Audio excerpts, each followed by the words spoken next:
Hello and welcome to a new video. Today we of course have to take a look at Garchomp again. How was your Garchomp raid day? Did you play it? Did you even raid them at all? I don't know. I actually did like around 25 raids and actually had a great time. I got a 98 shiny, sadly with 14 attack, but still very cool there. And a lot of actually Red XL candy as well. So like the bonus was nice. Actually a cool event in my opinion. I liked it one a lot. But let me know in the comment section how this event was for you. And of course for today we already made a video earlier for Mega Garchomp, so today we're going to take a look here as well in the current Open Ultra League into the Shadow Garchomp, as you're going to be able to win the first game because the opponent just forget to throw how to, don't know how to throw moves. I cannot even talk anymore. Still, we're going to take a look at the next opponent. We're going to encounter a Dragonite lead, one of the most common leads today, or like in general, and there's going to be a video most likely tomorrow where I'm going to have a fun team that hard counters basically those teams with Dragonite lead, which is usually really cool, so definitely check that one out tomorrow. It's going to be a very cool video there as well. But let's take a look at the team here right now. It's going to be again kinda a lame variant of it. It's going to be ABB again. We're going to have also the Flygon, and I kinda want to try out Flygon anyway, so I thought like, okay, that's basically the perfect time to use this Pokemon, because Flygon got access to Scorching Sands, and honestly for this Pokemon it makes a huge difference and makes it way better for sure, as you're going to be able to reach those charge moves way faster. As well, Scorching Sands still does a ton of damage against a lot of Pokemon, so definitely a cool move for sure, as you're going to be able to still reach a charge move here against the opponent's Dragonite. Go for the Dragon Claw, sadly not going to do enough damage, but they decide to go for their own charge move, allowing us to go into our Garchomp now. We can go for the Dragon Tail down. Let's take a look what they're going to run in the back. We're going to see here that they're going to have, let's see what it's going to be, the Cobalion. So most likely one Earth Power is all it takes to knock them out from this range already, because it's a Shadow Garchomp, does a ton of damage. And let's see here what we can do. We wait out the clock there basically, if they want to swap or not, so we waited until they were in the middle of their fast move animation. And like this we can knock them out, and even the Gel Sand is gonna go down to my Shadow Garchomp here, and this is going to be a very good game. Moving on, let's take a look at the next opponent. Definitely someone that also watches my channel here, so shouts to you. Didn't put every battle that I had with this team in this video, mainly because I did like 4 sets, and this was more than 1 hour of gameplay, honestly. This is why I hate Ultra League. Like, yes, of course, I also run Pokemon like the Registeel here, which takes a little bit of a while, but like the rest of my team are 2 Shadow, very squishy Dragon-type Pokemon, so yeah, a lot of people otherwise are running also a lot of bulky Pokemon. It's not really my favorite league. It's honestly, I have to say, Ultra League is currently my least favorite league of them all. I just don't like it. It's not my favorite one, and of course right now we're kinda forced to play this one unless you want to play Electric Cup, which is a meta between like 4 or 5 Pokemon, which is, yeah, like honestly, I haven't even played a single game of the Electric Cup, and I will never do that. So here we're gonna see the Breaking Style coming through. Great bait by the opponent. This is actually going to come in clutch for them later on as well. So you're going to see here, they're going to have the Toxicroak in the back, which is a little bit awkward, but we can at least still go for one Phantom here, which is gonna get the shield from the opponent, and it definitely does also lower the opponent's defense, which is kind of nice. We're going to see as well the Mud Bomb coming through. We are going to take this one. We're going to now have to go for one charge move with our Registeel, but because they went for a bait with their Steelix, they're sadly going to be able to just barely reach the move in time. 1 HP and a dream, and this is going to be it for this game. Very well played by the opponent, but let's move on to the next one. We're going to take a look here at Pidgeot in the lead. This is going to be an amazing lead for us as well, and they're going to swap out into the Cobalion, and this is basically one of those matchups which really changes thanks to the Scorching Sands. Scorching Sands is going to allow you to just get to the move a little bit faster, as well as still doing enough damage to kinda knock them out in this kind of range here. So we can see that we're going to be able to get the shield here, but I can just use it as shield as well, and that we should be able to outspeed them to the last Scorching Sand as well still, because we can take one move while the opponent cannot take a Scorching Sands. And we even get the debuff here for the opponent, which is kind of nice. We can use a shield against the opponent's Sacred Sword here, as we can retaliate with a Scorching Sands, which definitely going to get the knockout against the opponent, so we can realign with the Pidgeot against our our Registeel. And now we're going to have a Garchomp, of course, against the Virizion, which is not really ideal for me, but at least I can keep my energy and I can swap out here, as the opponent will be able to reach a charge move in time, going to be the Feather Dance, lowering my attack, which is a smart decision, because otherwise this move would knock them out. The Zapcan here would have knocked them out otherwise, but we can still basically overfarm by a little bit, And I want to go for the Focus Blast basically immediately there, but was not able to click it in time. Now they're gonna go for the Brave Bird, but I'm going to be able to knock them out. I still have to reach a Focus Blast though in order to knock out the opponent's Verzian, so it's going to be a tough one, especially as I have some energy stored. I'm going to be forced to swap out into my Garchomp again, free fast move in, which is amazing. And I'm just going to go straight for the Earth Power, as Earth Power also has a 10% chance to debuff the opponent's defense. And as you're going to see here, we don't get it. But we're still going to have a chance here, hopefully. It's going to be such a close battle. They're going to go for the Sacred Sword. Can we still reach our charge move in time? We cannot. They needed only 2 fast moves here, which is kind of sad for us, because if they needed 3 like usually, they would have not get to the move there in time. Moving on to the next game, we're going to encounter Galvantula in the lead, and my first instinct was there to swap out immediately, but then I thought I can actually easily take a move from the opponent, and I'd rather keep the energy to have a nuke move for laydown. Of course, all our moves are going to be resisted here, but our backline should be kind of fine, as the opponent makes a great call here by swapping into the Tapu Fini onto the Dragon Claw. Kind of awkward, of course, for us. I wanted to go for my Dragon Claw in time because, of course, the opponent had a move stored at this point, and I kind of wanted to get it off before they can go for the launch, but great call there by them. But I'm going to be able to use a shield now against the opponent's Tapu Fini, which allows me to, yeah, just take the serve there, as I can just go for a Dragon Claw bait. This does not knock them out, but would get them low enough for me to farm them down, so that's kind of fine. I try to go for another one, but the opponent decides to go for their own charge move now, and I did not expect that they would be able to swap out already into the Galvantula. So that's kind of crazy that the matchup was already taking so long, but I can at least align my Garchomp now against the Galvantula, getting a ton of energy here, which is going to be very good for me as the launch is coming through. I get the attack drop, but I can still get more farm against the opponent.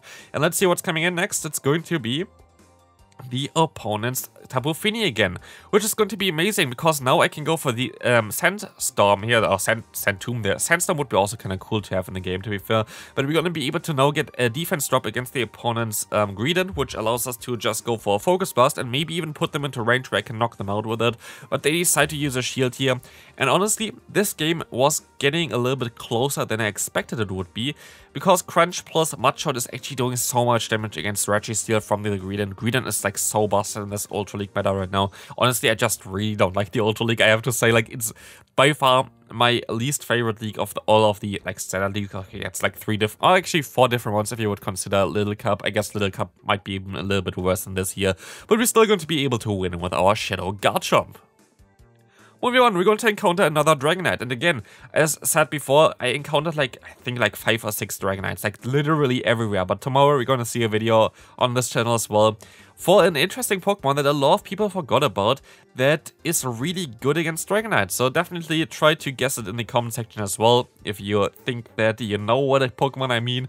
It's definitely one that is recently available and maybe even currently still available, so maybe you know it already. But here we're going to be able to just go for the Zap Cannon, which is going to get the debuff onto the opponent's attack. I think they're double or triple debuffed already. And I decided to swap out into my Garchomp and get a ton of damage onto them, but honestly, I kind of misplayed this game a little bit, I think. I used Shield here, which I think is fine. They would have knocked me out for sure, and I can go for the Earth Power in order to knock them out. But of course, they have a ton of energy still on their Dragonite, but I also cannot really know what really they're going to have in the back here at this point. Might be something like a Jellicent, might be something different, who knows. I'm gonna decide to go into my Flygon, thinking that I would be able to Mudshot them down, which I wasn't, and the Dragon Claw is basically knocking me out, and they're going to have a Golisopod in the back. I am not sure if I would have been able to win this game if I didn't go into my Flygon there. I think it would have still not been fine for me, so let's take a look here. We're going to take this Liquidation, we can try to still go for the Dragon Claw. We can knock them out. But honestly, as you're going to see here right now, there's going to get the knockout there, but the Dragon Breath is just a little bit too strong for us. Well, let's see the next opponent. We're going to have a Cresselia against us in the lead.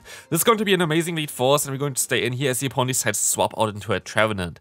This is something that you're going to be able to always win in the 2-shield scenario as a Shadow variant of the Garchomp with Dragon Tail, but we're going to try to go for the bait here first with Sandtomb, as I expect that the opponent tries to get my final shield as well, which they're going to do here, which I'm fine with. I'm going to use my shield as well, and just going to farm them all the way down, and like this, we're going to be able to even go for an Earth Power against the opponent's Cresselia still, which is going to do a ton of damage. Let's see here, Cresselia of course coming back in, and Earth Power is coming straight onto them, as this is going to do a ton of damage, and we will see as well that we can still try to go for another charge move, and it's going to be the Sandtomb, because I don't think that I would get to the Earth Power anymore. but actually I think would have been able to do. But we're going to see here that they're going to use a shield, which is amazing for me as I now can go into my Flygon. We will see the Scorching Sands, and I don't think it actually knocks them out from like full health, as you can see here. But we're going to put them into a range where I can farm them down afterwards, just with my Mudshot, and the opponent decides to forfeit. Moving on, let's take a look at the next opponent. We're going to have another Greedent in the lead. I hate this thing, honestly. The fact that we have a Steel Boy in the lead there against the normal type, which is usually a good one for us already. Plus, we're going to have like Focus Blast, which is a super effective move. And this matchup is still so close, it's just ridiculous. But we're going to be able to still hit a Focus Blast here. We're going to be able to also still try to let this move go through here, which is going to be a Crunch. But they decide to swap out now to a Drifblim, and I can just go for the Zap Cannon. Zap Cannon is going to be fine. This Zap Cannon is going to get the shield from the opponent as well. And I can now let this move go through. And it's going to be the Mystical Fire. So they're mostly running Mystical Fire plus Shadow Ball. So my backline should be kind of fine against it. If they had the Ice Wind, it would have been a little bit tricky. So I can at least get the debuff here. Also, you most likely don't see it throughout those videos or like in general, but I definitely didn't get, again, 66% chance for getting the debuff with the Zap Cannon, maybe like 40% maximum. But they're actually running Ice Wind, which I didn't expect. And here we're going to try to farm on a Flying type again with Mudshot, which again did not work out. But at least I'm going to be able to reach the Child move in time. The opponent's Greedent comes back in. I can go for another shield. And I should be able to knock them out with just one more Dragon Claw here. I think this might be a CMP tie, and as you're going to see, this is going to get the knockout against the opponent. They're going to have the Skeledirge in the bag, allowing our Flygon to go directly here for the Scorching Sands. Gonna get the shield, but we can still reach another one in time, and this is going to be a good game there. Kaboom! Destroying the opponent's Skeledirge. Moving on, let's take a look what they're going to run here next. We're going to have the Sandslash in the lead. This can be a little bit of a trickier one. You're actually still definitely going to be able to get a shield advantage, maybe even 2 shields. And also, because Scorching Sands is now a little bit easier to get to compared to like Earth Power, you're going to be actually kind of fine with your Flygon. Here we're going to go for the bait basically against the Hexorus, which kind of works out, which is kind of funny. And I think I can still actually survive a Breaking Swipe. Let's see if this is going to be true. It is going to be true. So at least I'm going to have a shield advantage while the opponent decides to swap into, let's see what it's going to be. It's going to be actually another Dragon type. It's going to be the Dragonite. So I can go for the Sand Tomb, but the opponent is going to be able to farm me all the way down. So we have basically both double dragon lines, which is kind of funny, but we're going to have different kind of steel type Pokemon in the lead. As the opponent goes for the bait first, I can go for my charge move here as well, which is going to be the Focus Blast, which is going to get the shield from the opponent. And I can swap out now to my Flygon, which has Scorching Sands very soon, but I completely have no idea what energy the opponent's Sandslash has, so I'm just going to go for overfarming by 1 here, which will allow me to go for the Dragon Claw after just 3 or more Mudshots, and this is going to hopefully knock out the opponent. Let's see, it's going to be very close. Let's see if it's going to be enough. It is not, and we can Mudshot them down to win this game. Moving on to the final game of today's video, we're going to encounter a great lead again for us, which is going to be the Pidgeot, and the Virizion is swapping in. This is going to be okay for us, I guess, because we can go for a Focus Blast, which should put them into range with just 1 Dragon Claw, but again, it's not going to be too ideal, as we can now see that I actually decided to swap into my Garchomp, which I did not know. I don't think I should have done that, but maybe it's fine. I can go ahead and go, I guess, for the Sand Tomb here, which is going to force a shield or the knockout. So I guess it's okay. I'm going to be fine here as the opponent goes back into their Pidgeot. I can go for another Sand Tomb, and let's see. No, I actually can go for the Earth Power as well, which is kind of nice. So they might expect me to have Outrage, and exactly that's why they're going to use a shield here. I can swap out, but I was a little bit too fast in the swap out, so that's going to be a bit annoying, as I'm forced to use a shield here against the opponent's Cobalion. But we should be able to go for the Scorching Sands very soon after. I just have to hope that I'm going to be able to hit the Scorching Sands against the opponent's Cobalion before they can swap out, because, yeah, the switch clock is kind of unaligned, so they're going to be able to swap out a little bit faster than I can. They're going to get the attack drop, which is kind of okay for us. Doesn't really matter too much, and as you can see here, I can still reach the Scorching Sands in time, and this is going to get the knockout against the opponent's Cobalion, basically winning us this game already at this point as the opponent's Pidgeot. Like, what do they want to do here? Like, they're going to get hit by the Dragon Claw. I can swap out, I can go reach the Focus Blast. It's going to be a CMP tie, but they're not going to do enough damage, and this is going to be it for today's video. I hope you enjoyed this kind of theme one for the Garchomp. Let me know in the comment section how your Garchomp raid day went, and I'll see you then. Bye bye.